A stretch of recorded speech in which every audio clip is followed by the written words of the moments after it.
Grace Evangelical Covenant Church was birthed out of a union of two historic Swedish Evangelical Mission Covenant churches. Established in 1892, Maplewood Covenant Church served the growing Swedish immigrants in the Logan Square neighborhood of Chicago, at North Towman and Logan Boulevard.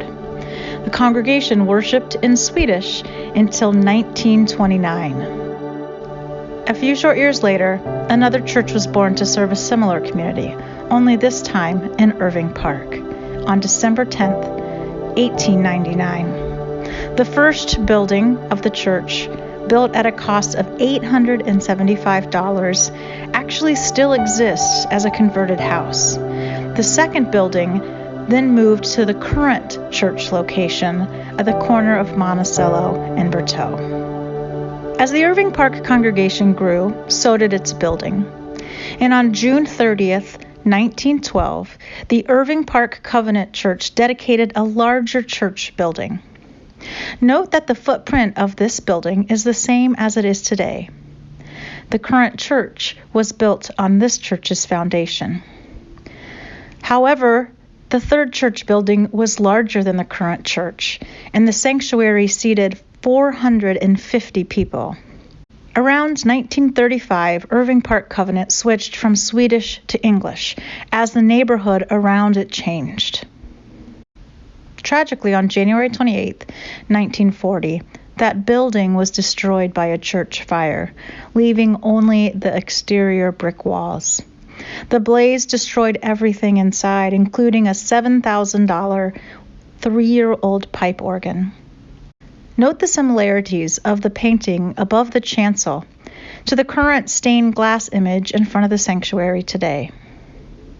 The congregation's current building would quickly grow from these ashes. On November 10, 1940, just 9 months after the fire, and with the support of the neighborhood, the new Irving Park building opened, complete with new stained glass and pipe organ. This was followed by the height of the Irving Park Church, led for 16 years by Pastor C.A. Gavert. For 2 decades after the fire, separate ministries continued in mission in Logan Square and Irving Park. But prompted by large Swedish populations moving to the suburbs during what now is known as white flight, both congregations began to decline. Maplewood was especially concerned about the plans for the building of a new highway and train line that would cut right through their neighborhood. These projects came to be known as the Kennedy and the CTA Blue Line. So, in 1959, the two churches began to discuss a merger. And on January 15, 1961, the two churches became one, with the goal of making ministry felt not only in the homes of church members and friends, but also in the community. Grace Evangelical Covenant Church was born, and the mission and ministry of the church continued. Much of the furniture for the newly formed congregation came from the Maplewood Church, while the new congregation chose to make its home in the more modern Irving Park building.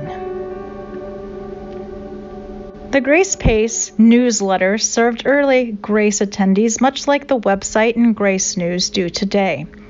This 1961 edition celebrates the official winners of an attendance contest.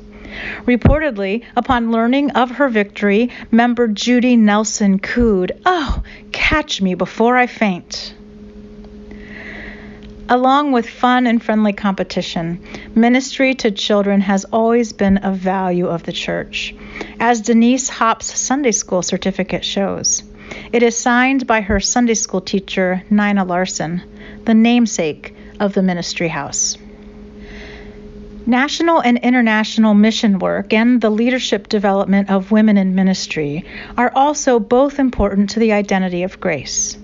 In 1963, the church commissioned Janice Burse to radio missionary work for Trans World Radio, where she served until her retirement. Grace was emerging out of the two historic congregations, but it wasn't an easy transition. Reverend Alan Wilderquist, pastor at Grace from 1965 to 70, wrote that the merger was still very fresh at the time that he was there, and so were the debates, often about which set of dishes would be used at church dinners, or which communion table would be used at the Lord's Supper. Nevertheless, Wilderquist reports the church had a fine spirit, and he had fond memories of his time there.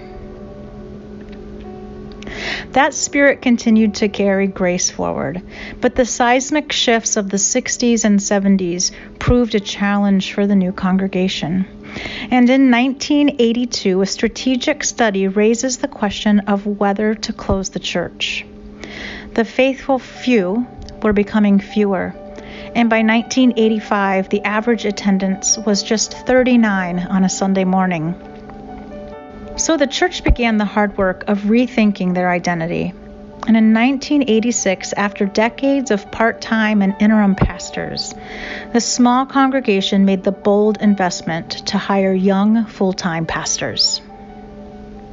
Stuart and Holly McCoy received a call to lead the church, and longtime lay leaders gave them the space to lead. Reaching into their connections at North Park College and Seminary, transitioning the church from traditional to contemporary style, and desiring to serve the growing Hispanic population in the neighborhood were all hallmarks of the McCoys' ministry. In 4 years, the church attendance jumped from 39 to 135. One of the most significant partnerships that began during this decade of ministry was with Luis and Floretta Mall. Within 18 months of its inception as a Spanish-language Bible study nurtured by Jerry and Nancy Reed, Iglesia del Pacto Grace was formed in 1992 and continues to minister to the surrounding Latinx community. In the late 1990s, Grace called its first full-time female pastor, Deb Gustafson. Healing prayer was a hallmark of Pastor Deb's ministry, along with spirit-filled worship. In a letter to the church, Pastor Deb wrote that she found Grace Covenant to always be full of grace and mercy to all ages, and to her as a pastor. Children were involved in Sunday worship and serving in many ways, and it was a place of welcome and love. In the early 2000s, attendance at the church peaked around 200. The church went to 2 services for a brief time and sought, unsuccessfully, to buy a new building. During Pastor Deb's pastorate, the church adopted a new logo based on the one from her home church, a Covenant church in Washington, but representing the growing diversity of Grace. Historically Swedish, primarily Anglo, newly Hispanic, and soon to be African. A new ministry to Sudanese refugees began. In partnership with World Relief, a small project grew quickly to include resettling and helping to educate more than a dozen young men known as the Lost Boys. Over time, the church not only welcomed these young men into the community, but also welcomed their wives and growing families. Simultaneously, the Ministry of Justice with Grace wrote a resolution that made it all the way to the floor of the denomination's 122nd annual meeting, resolving that the Evangelical Covenant Church divest from Sudan's government due to the genocide in Darfur. The resolution encouraged its members to do the same. In 2007, the church hired 2 full-time pastors for the first time. Pastor Mandy Olson and Pastor Ryan Johnson continued welcoming refugees, this time members of the Karen community from Burma. The church also began a regular practice of self-assessment to inform decision-making, started a tutoring ministry, and continued hosting Senior Share. During Pastor Ryan's ministry at Grace, the church recommitted its ministry to youth, continuing to confirm students in the faith, reintroducing weekly church youth group gatherings, and attending retreats at Covenant camps. The church also re-engaged in issues of justice, most notably by co-hosting the first bilingual invitation to racial righteousness with Iglesia del Pacto Grace. After a few short years, Pastor Ryan was called to co-pastor a church with his wife out east. Pastor Mandy continued at Grace, shepherding the church through significant personal, formational, and institutional change, rooting ministry in healthy teams, and developing life-giving partnerships. One of those partnerships includes Fed with Grace, a neighborhood food pantry that the church opened in 2012 to serve the West Walker neighborhood. The church also continued to support national and international missionaries serving in a variety of ministries and contexts. Grace has a global connection. It's important to remember Grace as it was, but in the words of Reverend John Peterson, Grace's pastor, a few short years in the mid-70s, on the occasion of the church's 15th anniversary, he wrote, "It's awfully easy to look at the glories of the past and forget about the potential of the present. Let's focus our attention on the way God will use our church in the future."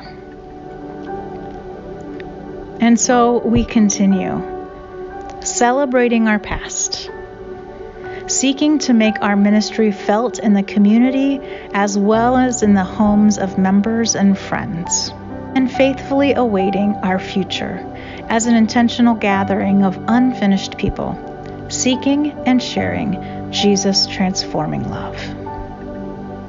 What will the next 60 years bring? Only God knows.